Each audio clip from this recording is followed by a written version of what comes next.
Second Chancers. As always, it is my pleasure that you've joined me for today's podcast of Second Chance Coaching. My name is Dr. Richard Lewis. If you'd be so kind as to leave me a rating and your feedback on this podcast, I'd very much appreciate it, as it will help others such as yourself optimally discover this podcast, and they can add this podcast to their library of favorite podcasts. As you know, at Second Chance Coaching, we focus on seeing everyday life through the eyes of the returning citizen and highlighting the resiliency of the human spirit. I would love to work with you one-on-one, whether you're a returning citizen, coaching clients seeking your second chance, or you're a representative of a business, college, or university seeking to integrate and support returning citizens in your organizational and learning environment. Feel free to contact me via email at richard@secondchancecoaching.com or via Instagram at @DrRichardLewis. Today's topic, we're going to be talking about the 7 laws of powerful reentry. For a second straight week, we'll be utilizing a best-selling book to highlight values that I think are essential to one's reentry journey.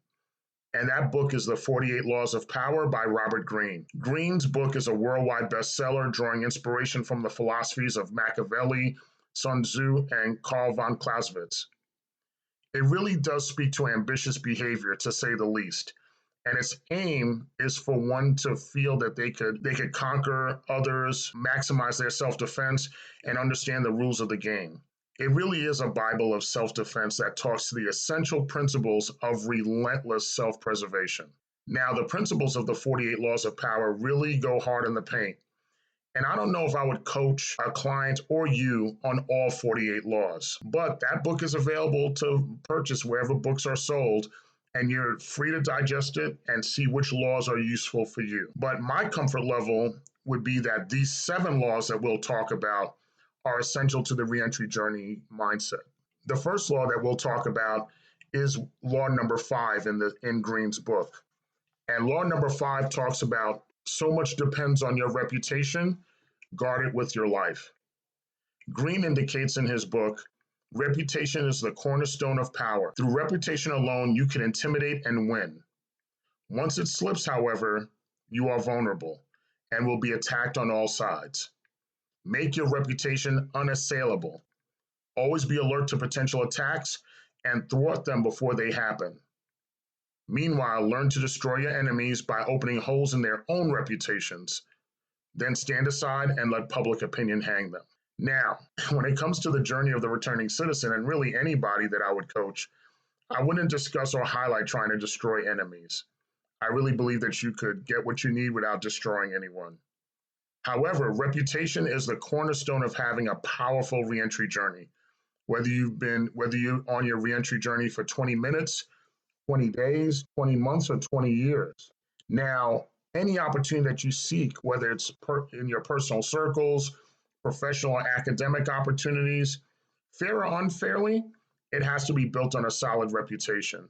And as a returning citizen, it has to be an especially solid reputation. It has to be that reputation that you are dependable, that you're safe, and that people are putting their bets on you, that they're betting on a sure thing when it comes to you. By doing that, you have to stay away from bad habits.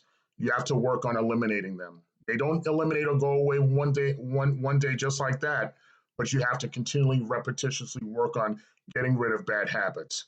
And at the same time, you have to working on developing good habits, highlighting your good habits and developing them. Because your reputation, especially on your reentry journey, you're not only representing yourself, but you're going to be representing all returning citizens that people in your circle or outside your circle will be interacting with. So if they have a good experience with you, they'll have the benefit of the doubt of having a good experience with another returning citizen and giving them opportunities. And when you have that solid reputation, you're entrusted to lead teams, lead initiatives, lead projects. And without question, because you have such a solid reputation, no one will think twice about entrusting you with those high levels of responsibility. You want that reputation to be that go-to person at work, that go-to person as a teacher, that go-to person as a mentor, that go-to person in any essential aspect of your life. The second law that we're going to highlight from Greene is law number 9. Win through your actions, never through argument. Any momentary triumph you think you have gained through argument is really a Pyrrhic victory. The resentment and ill will you stir up is stronger and lasts longer than any momentary change of opinion. It is much more powerful to get others to agree with you through your actions without saying a word. Demonstrate, do not explicate. On your returning citizen journey, I agree with this 100%. And these days, we always try to outshout each other. And I really believe that whether it's now, tomorrow, or in the past, your actions always say much more. It has a lasting effect. In organizations, we're told to work together. And when we talked last week about win win, that's demonstrated through your actions. It's imperative that your actions show what it is that you believe in, because people will hear what you say, but they'll really look at what you do. You want to be the change you want to see in the world. Gandhi taught us that. And of course, Michelle Obama recently taught us when they go low, you have to go high. That's not easy to do, but it's certainly necessary as part of your reentry journey and winning arguments through your actions, not through argument. The third law is going to be Law 25, and that's recreate yourself. Do not accept roles that society foist on you. Recreate yourself by forging a new identity, one that commands attention and never bores the audience. Be the master of your image rather than letting others define it for you. Incorporate dramatic devices into your public gestures and actions. Your power will be enhanced and your character will seem larger than life. That's according to Greene. In your reentry journey, you never allow anyone to define who you are. This is your journey. You are discovering and optimizing your zone of greatness.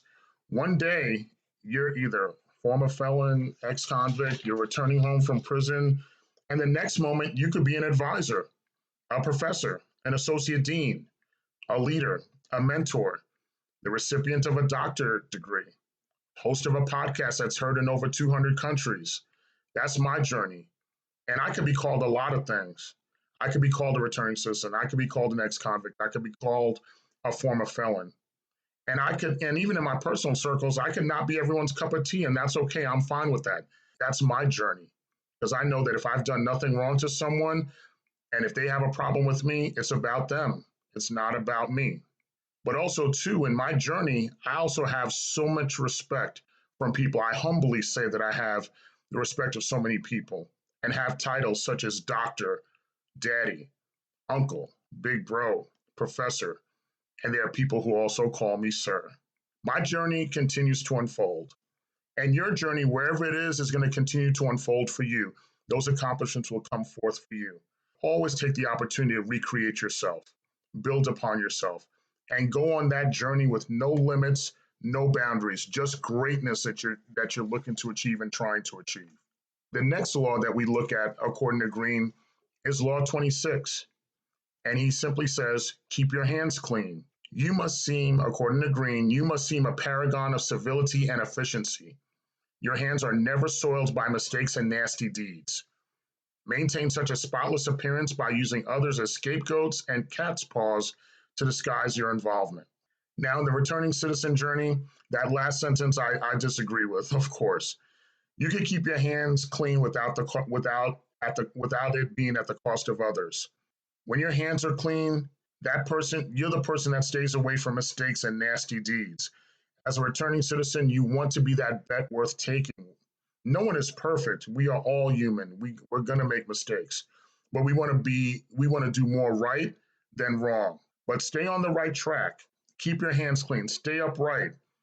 And then the journey you go on is going to be the journey that you go on that's going to make it great for you and make it great for all the returning citizens that come behind you, because they're seeing that you keep your hands clean, you're reliable, and you're following all the other laws that we've spoken about already. The next law, law number 28, enter action with boldness. According to Greene, if you're unsure of a course of action, do not attempt it. Your doubts and hesitations will infect your execution. Timidity is dangerous. Better to enter with boldness. Any mistakes you commit through audacity are easily corrected with more audacity. Everyone admires the bold. No one honors the timid. On your returning citizen journey, you've listened to this podcast and you know what is the foundation of my boldness. The foundation of my boldness is my faith, being able to pray and thinking things through. Now, Does it mean when I take steps, am I still afraid? Am I still nervous? Of course I am. But utilizing my faith, my prayers, and of course, adding an analytical approach to everything, it enables my boldness to be ignited and to overtake my fear. And in that boldness, overtaking my fear, as I've talked to you guys so many times before, it enables me to find my voice. And in finding my voice and being bold, how can I expect someone to entrust me to hire me to work for them? How can I entrust someone to hire me to be a business coach or a consulting coach? If I'm putting myself as a candidate for another job or a candidate for a promotion, if I don't enter that action with boldness, how can I expect them to be confident in me? Doesn't mean that I'm disrespectful to anybody. I'm doing what it is that I have to do. I'm confident in Richard Lewis. That's why I step into that action with boldness. And this is the action that you should be stepping in as yourself also. Step in that action with boldness. The next law is law number 29. Plan all the way to the end. According to Greene, the ending is everything. Plan all the way to it, taking into account all the possible consequences, obstacles, and twists of fortune that might reverse your hard work and give the glory to others. By planning to the end, you will not be overwhelmed by circumstances and you will know when to stop. Gently guide fortune and help determine the future by thinking far ahead. On your reentry journey, I completely agree with this. Last week, we talked about Stephen Covey's 7 Habits of Highly Effective People, and one of those habits was beginning with the end in mind. When we look at Greene's law number 29, it's planning all the way to the end. Just like Covey, you want to plan all the way to the end, visualize it, visualize the end, and of course, any obstacles that come along the way. When you're planning towards the end, that helps you keep the fire burning as far as what it is that you're trying to achieve. Because there will be those dog days, whether you're hunting for a job, starting a business, doing homework, writing papers. There will be those days where they'll just be the dog days where you just don't feel like doing it. But having that end in mind, planning for that end, keeping that North Star shining in front of you, you'll know what you want to do. You'll know what you're there for. Your focus will be there without distraction. And you know, in the end, nothing will get in the way of achieving your goal. Our next law is law number 35. Master the art of timing. According to Greene, never seem to be in a hurry. Hurrying betrays a lack of control over yourself and over time. Always seem patient as if you know that everything will come to you eventually. Become a detective of the right moment. Sniff out the spirit of the times, the trends that will carry you to power. Learn to stand back when the time is not yet ripe and to strike fiercely when it has reached fruition. On your returning citizen journey, I always say there's nothing wrong with striking fiercely at opportunities, not people. Strike fiercely at opportunities, not people. As I spoke to you guys last week, when I was growing up, my dad spoke to me about always there being a time and a place for everything. It also emphasizes the master of the art of timing, that you never should be in a rush. You should always be on time. There was a coach I had in high school who always told me that if you're on time, you're late. But if you're early, you're on time. Because if practice starts at 8 o'clock and I'm walking in, then I'm late because practice has started at 8 o'clock. But if I show up at 10 minutes to 8 and I'm able to get myself together and then 8 o'clock practice starts, then I am on time. I'm ready for practice to start. That opportunity that is in front of me, whether it be practice or whatever opportunity is in front of me, I could clearly do that and expect to carry out those deliverables as far as that project or practice or whatever it is that I'm doing. In organizations, once again, we talk about we strive to be our best.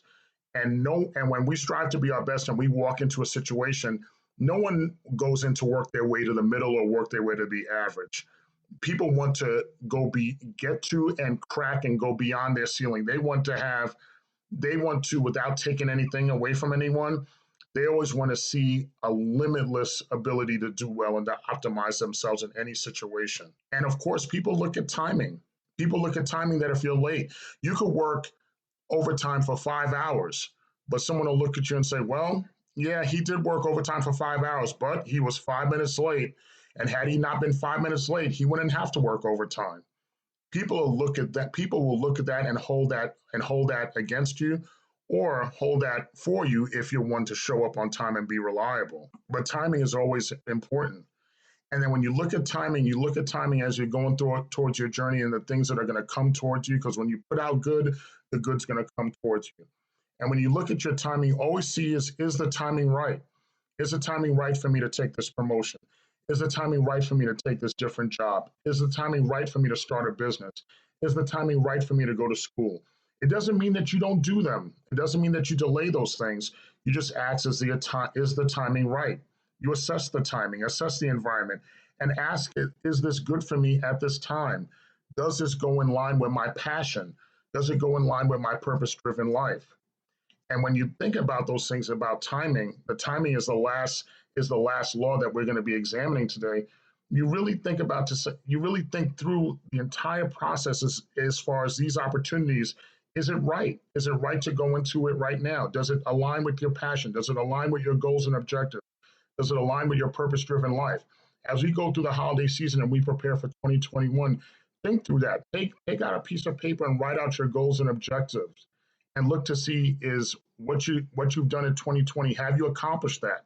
Are you looking to what are you looking to accomplish in 2021, and how are you going to follow up and stay tight to that?